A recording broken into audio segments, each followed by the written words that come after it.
So it's my pleasure to introduce Louise Amoore today to talk about her recently published Review of International Studies article entitled Machine Learning Political Orders. Louise is Professor of Political Geography at Durham University. She's author of a long list of articles and books on risk, data and security, broadly construed. And her most recent book is a really fascinating book actually it's called Cloud Ethics, Algorithms and the Attributes of Ourselves and Others. She's leading currently the European Research Council funded project Algorithmic Societies, Ethical Life in the Machine Learning Age. And Louise's Review of International Studies article is part of a forthcoming special issue on engineering disruption that we expect to publish later this year.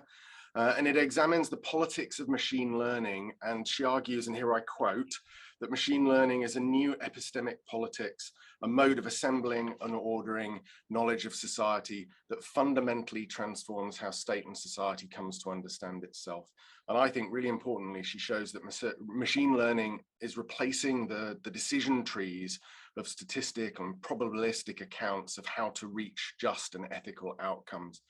And in machine learning, the solution replaces the problem, and the model seeks to find functions that lead to a predetermined outcome, which is a radical reorientation of the political insofar as it forecloses a whole load of sort of possibilities.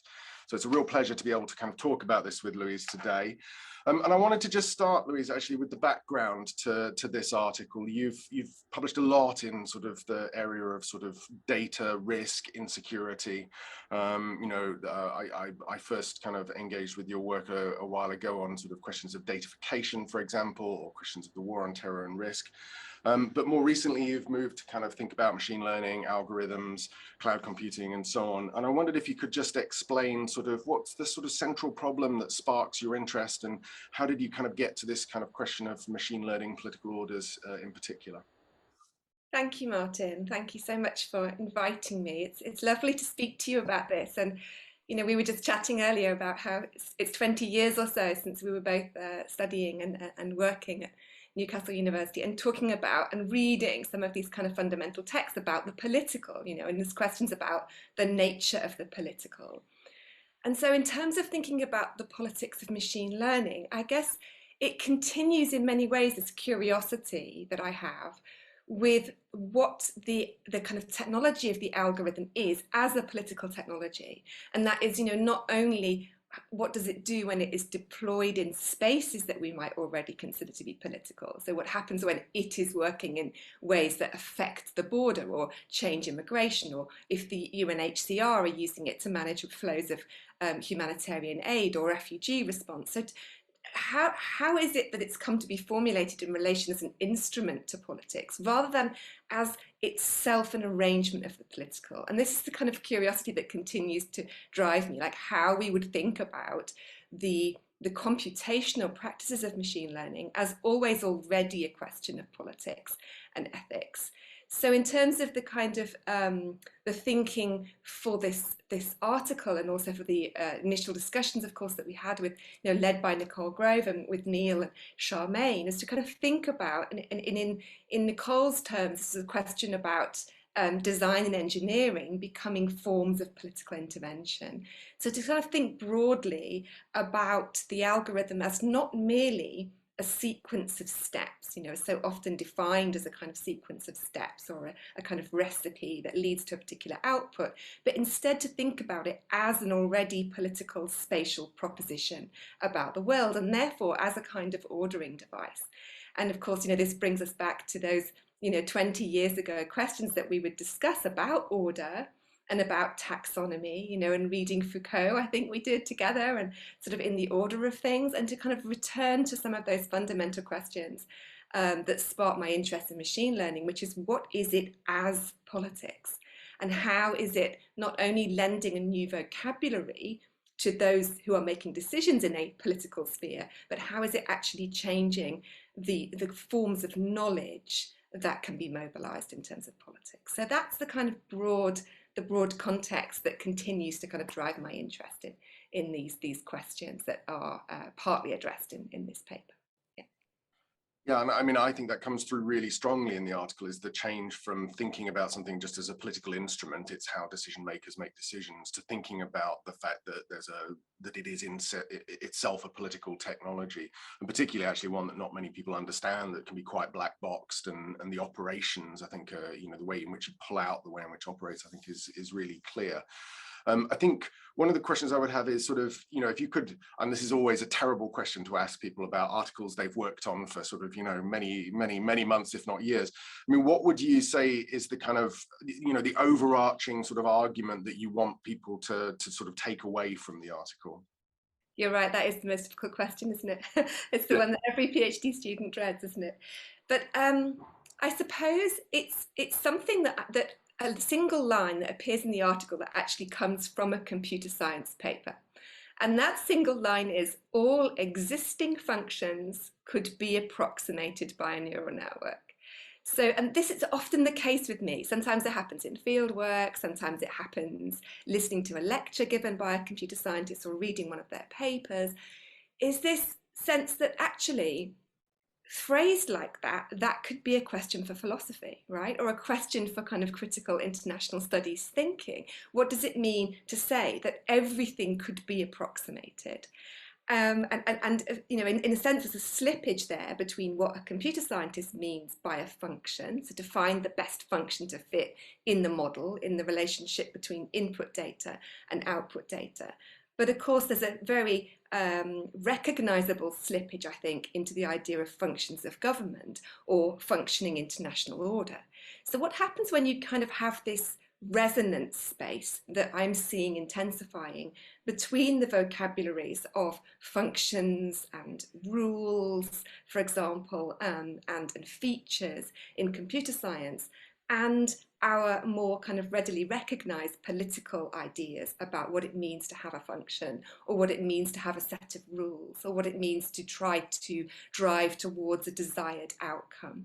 So I guess the kind of the hook for me that animates the paper is really like, what does it mean to say that then? What does it mean to say that one can formulate intensely difficult problems as things that where one can always approximate a solution?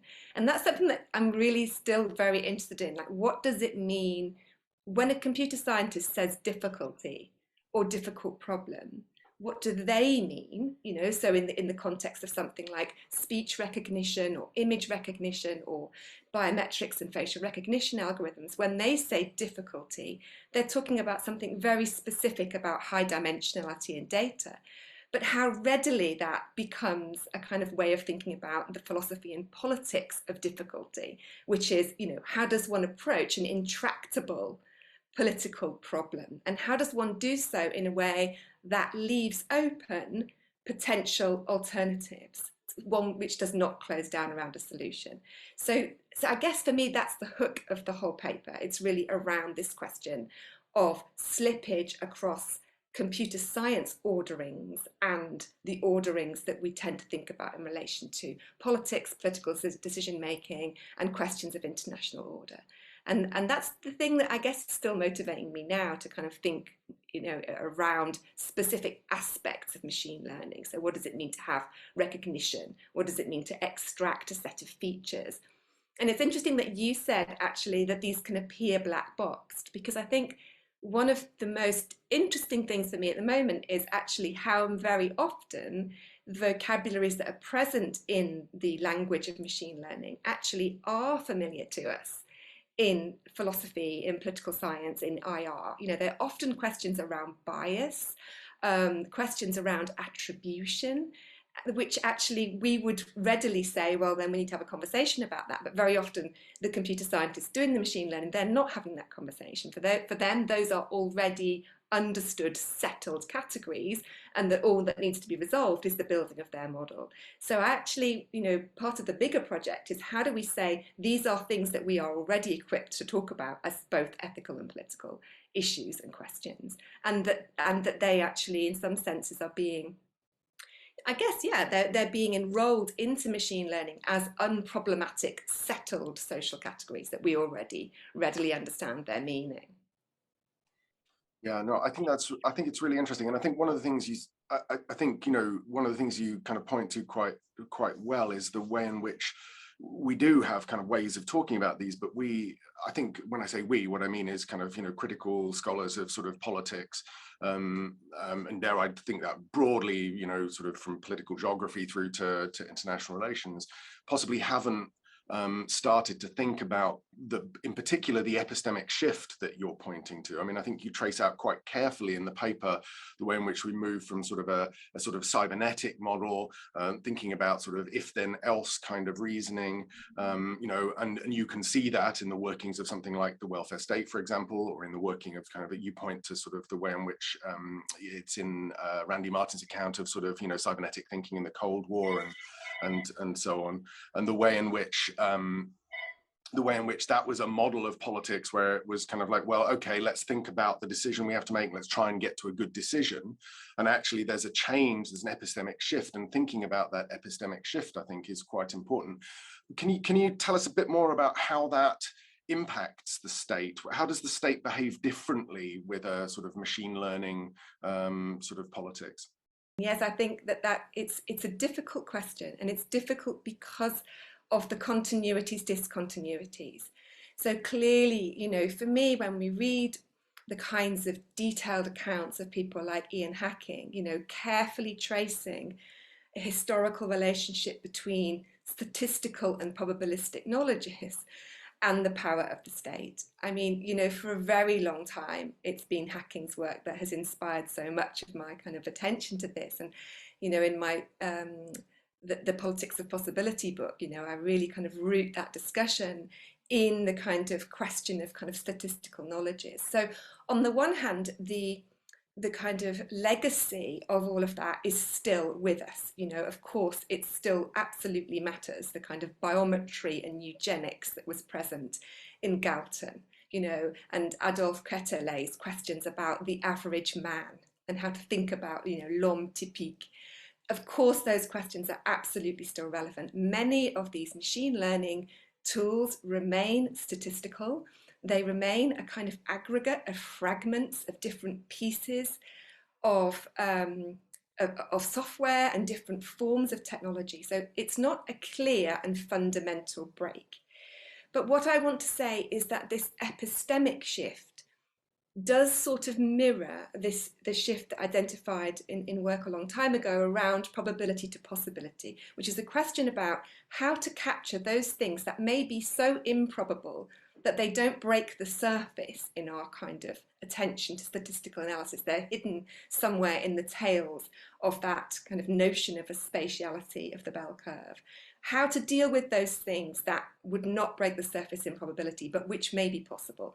And I think that this is for me a moment where that resonance across computational knowledges and state forms of knowledge really starts to find traction and to share notions and ideas. And that's really around this question of how can we know that thing that is emerging? So, you know, here there's a kind of, I talk about it in the paper, also a relationship to resilience thinking as well. You know, how can we best think about ways that we bounce forward in response to something that was unanticipated? And how can we capture the emergent phenomena? So you'll see in the paper that I track across some of the kind of leading computer scientists who begin to become slightly wary of what they call handcrafted programming, you know, where one sets the if and then rules in advance. And what do they want to find with their semi-supervised or unsupervised forms of machine learning? Those things that would not have otherwise been thought, you know, and out with some of the things that we think are overtly political in areas like tumor detection. Of course, there's, you know, great excitement for good reason, you know, in this question of how might one see in the scan or in the imaging or in the large aggregate of images a set of patterns that would not otherwise have been seen. So, you know, key to the logic of the drive to have greater and greater levels of unsupervised machine learning is how one could detect that thing that's emerging. So here, you know, this kind of notion that there's an epistemic shift, I think, is about a form of state that does wish to reach into the attributes of population precisely for those things that would not otherwise have been detected. And I write about it in the paper in relation to the pandemic in particular, but here it's also about the combinations of forms of data inputs. So, for example, how transport data was integrated in the UK context to understand human mobilities in the context of the pandemic. So it's also about what they often call the use of non-standard data. So linked to this question of how can we detect the emergent thing we haven't yet seen is also how might one draw upon forms of data that are not directly and causally related to the phenomena in question, but nonetheless yield features and attributes to the model that allow it to detect something. Does that make sense? So it's not a complete loosening of the hold on kind of statistical forms of knowledge, but it is a, I think, growing desire to be able to detect precisely that thing that is unfolding in its unfolding. Yeah, I mean, I think also that kind of the idea of novel emergence. I mean, in the paper you talk about Dominic Cummings' famous sort of whiteboard with the sort of who do we not save kind of question on it around the pandemic. I mean, of course, politically, ideas of novel emergence, you have these kind of these processes where you say, well, let's think the unthinkable. What kind of questions could emerge? And of course, who should we not save is thinking the unthinkable and allowing, who's famously interested in kind of data-driven questions or data-driven answers, sorry, to that kind of question, right? So, I mean, if we can turn to that sort of politics, I mean, one of the things you talk about really kind of fascinating is the kind of reversal of the relationship between problems and solutions in machine learning. Can you tell us a bit about sort of what's important about that reversal and the sort of political impact that it has? Mm-hmm. Yeah, I mean, there's two places to start with that. I mean, what one could be in the discussion in the paper around, directly engaging with Deleuze and Guattari and their formulation of the problem gets the solution it deserves. But I think that potentially more interesting could be to begin with why it is that I started to think this, notion of actually could it be that we're beginning to see the solution getting the problem it deserves? And that was really, actually, it was empirical. It was about fieldwork. It was observing the pitches that tech companies would give to the UK government, to different departments around their particular machine learning models and what they could do for these policymakers, and kind of seeing what it is that's being offered and promised. And in, I guess, almost all of those cases, the animated discussion all begins with the target output. So what is the target output of this model that you desire? And in the paper I talk about potential target outputs, for example, around the pandemic and using the kind of NHS critical care capacity, if you like, as the thing that you're governing. And then the adjustments that you're making are the parameters in the model. So, my point in the paper was that Cummings' question, who do we not save, is a parameter. And that's something I think we need to be alert to, is that the formulation of a political problem and asking ourselves to what extent is that now a parameter in a model? Rather than an open question about this, question of who do we not save and how it's formulated, to what extent is that a parameter in the model? So what does it mean? It means in terms of the computation itself, it means that it's a kind of, Luciana Parisi writes beautifully about this, abduction, like logics of abduction. What does it mean to have an approach to knowledge which kind of begins with the output and works back from the output to think about the particular arrangement? And of course, in terms of machine learning, it's about the adjustment of weights, right? So really, what does a machine learning model learn? It learns to adjust its weights to optimize for this output, that the target output that it's beginning with. So I want to say, in terms of the politics of machine learning, that an adjustment of weights is also a question of ethico-politics, right? So each adjustment of a weight is also an adjustment of our orientation to the world.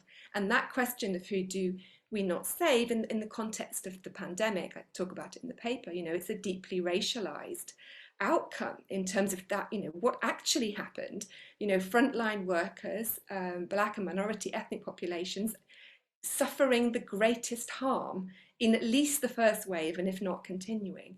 So to me, there's a kind of there's a sense in which this beginning with the target output reverses that formulation. And in reversing that formulation, I think it potentially extends the foreclosure that I write about in the paper. So that question of, can one think about alternative pathways in a neural net? It ought to be possible because the pathways are so multiple. We're talking about at least tens of millions in quite a small model. So actually, it embodies a vast multiplicity. It ought to be thinkable that this is not a optimized process of optimizing the perfect political solution. It should be possible to think about alternatives and to think about the multiplicity.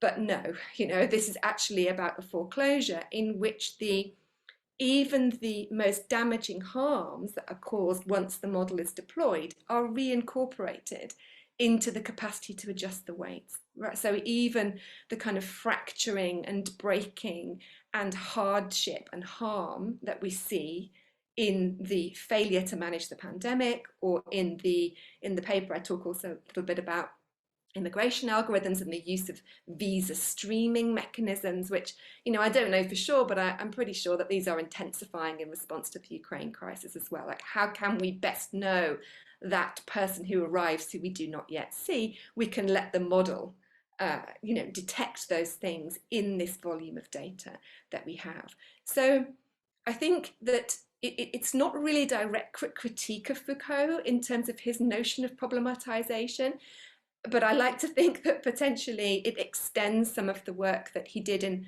towards the end of his life on truth telling, and actually what form of truth telling we might be seeing emerging in relation to the sorts of deep learning models that are getting so very close to government also.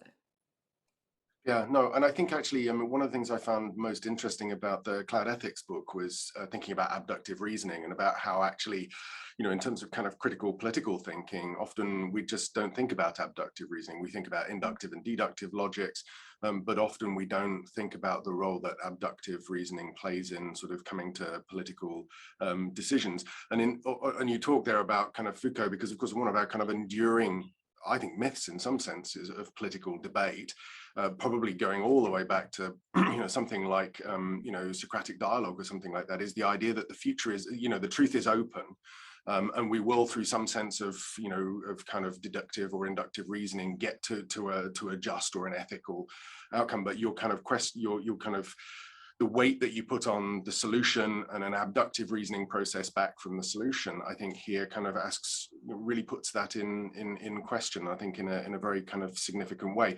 And that kind of idea of foreclosure you point to is really important, the way it forecloses political possibility. So I guess my kind of final question would be about, how do we resist that foreclosure? You talk in the paper about naming harms and about kind of reclaiming the future.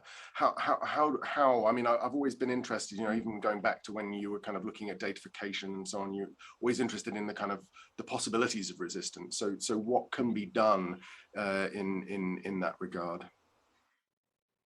Well, I think increasingly I want to be able to say that our thought about this also matters. Like, it also counts. So our thought about it and the work that we do on understanding what it is as a form of knowledge ought to have a very close proximity to the practice of resistance. I want to say I think it does, and I think that it's because there's such a danger of a further intensification of the foreclosure because of the dominant response to ethics being, well, then we must fix the algorithm. That we must find a way to ensure that there is a human in the loop of the kill chain, or that, an actual human police officer makes the final decision in a model, to relocate a human liberal subject who can make a decision into that loop. Like, this has been the kind of, to me, the dominant response. And there are all sorts of huge problems with that. In this paper, I was trying to kind of work through also how many of our kind of critical resistant responses have probably also been nurtured by a sort of 20th century sense of kind of statistical knowledge is in relation to the state, that we might counter the state's claim with alternative forms of data or with a new taxonomy. And actually, so part of what I want to say about this kind of reopening, showing the multiplicity that is still present in all forms of machine learning, insisting that the output is never foreclosed, that there's always also a possibility of an alternative reading. And part of that is also necessarily going to involve us, I think, challenging this notion that we can restore some sort of codified, if you like, for want of a better term, ethics. Because so in a sense, we need to keep pace with the form of knowledge that it is itself pushing, right? So we need to be able to say, well, for example, in relation to race, which, in the paper, there's not really space to go into sufficient detail to do this justice, but it does matter, I think, that in making it possible now to remove the criteria of racial categories from a model, but to introduce it only at the point that clusters are identified. So using a clustering algorithm, for example, it's almost an open process in terms of how the algorithm itself will identify these proximities between particular data points, which then can be read, discussed, and thought about in terms of what do they represent. Now, in the example in the paper, this is about what they represent in terms of risk posed by someone applying for a visa to enter the UK. But we, in order to adequately resist and intervene in that, we need to think about what clustering is as a technology and how it's different from the forms of classification and boundary drawing that we are more accustomed to resisting through 20th century forms. I'm not sure that makes sense, but like it's a sort of sleight of hand that's happening here, because in some ways there's a reincorporation of ideas of emergent phenomena and unknowability, the things that we are kind of accustomed to rely upon for our forms of resistance. So it might seem to be, very kind of shaky grounds for resistance to say we must insist upon the multiple alternative pathways that exist in a neural network. But for me, the only way that we're going to ensure that it does not go unnoticed, that our politics is increasingly saturated with these forms of knowledge, is to insist that actually at every moment, at every branching pathway in the neural network, there were multiple alternatives. And the question is how to point to that without opening the black box, because this question that we can achieve transparency or open up what is going on, expose the secret. This is also, I think, contributing to the problem. It's actually precisely the working with unknowability and working with partiality. We won't ever have the full picture. We cannot wait to have the full picture of how exactly, for example, the Home Office is going to be automating in order to increase the efficiency, for example, of dealing with the arrivals of Ukrainians into the UK. I don't know for certain this is about algorithms, but I suspect that it is. We can't wait to see a complete picture or to be able to expose it through an opening of the black box. We have to insist upon the idea that this cannot be a form of knowledge that prevents us from responding to a humanitarian crisis and to war, right? So in some ways, it's quite an old politics, isn't it? I mean, it's partly some of the things that you and I would have talked about 20 years ago. It is also about a kind of a question over the idea that one can ever resolve a difficult problem. What would it mean to say you'd found a full resolution? So I think that this kind of reopening of the space of the algorithm as a corollary of reopening the public space for resistance and contestation, because of course the use of things like facial recognition are actively closing down capacities to actively protest and resist. But understanding the formation of machine learning algorithms as a corollary of that closure of public space, I think has to be, a kind of one of the most significant for me demands that we make in terms of our political world, because it's all too seductive. It's so seductive to say, it can always be approximated, that the neural network can always approximate a solution to this issue. Yeah, and I think that kind of idea about the fact that there was multiple, within the model there was sort of pluripotentiality. There were many possible futures. I think kind of reclaiming that I think is very important. But I also think your point about we can't simply think that if we tweak the model we'll get a better outcome. That actually there are some things that we need to, well, as you say in the paper, name the harms and contest the harms. I think particularly around questions of sort of care and hospitality and things like that, as you're mentioning in relation to migration. Okay, so one just last thing before we finish. I know you've got a big ERC project that's going to occupy you till what, like next year or something like that. But where are you taking these ideas? Sort of what's next?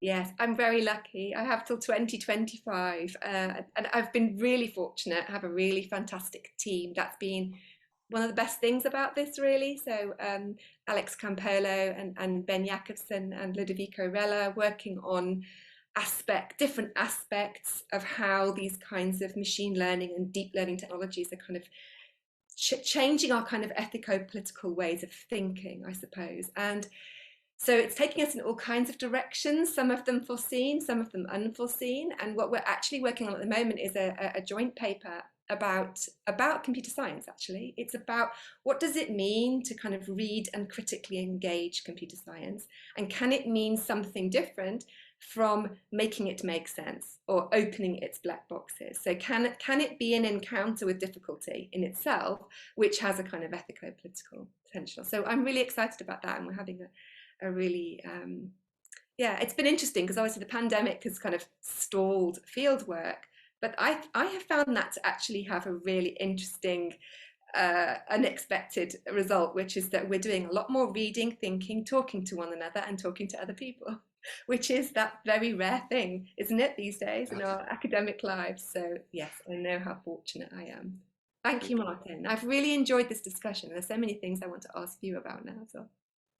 Well, I think we'll probably wrap up because everybody will have, this will be a slightly longer conversation than we normally do. But thank you ever so much for joining us, and really thanks for, kind of talking around, because I think it's really interesting for people to hear the sort of the wider context. They can read the article, but the wider kind of questions of context and implications and so on. I think it's really fascinating, and you've given them a really good kind of outline of how you got there and sort of what the implications will be. We will put links to the Algorithmic Society project and to your article in the notes for this kind of video, and I do kind of strongly encourage everybody to have a look at both the article and at the Algorithmic Society project, and to keep an eye on what comes next after this particular paper. So thanks very much, Louise. Thank you, Martin. It's been really great fun. Thank you.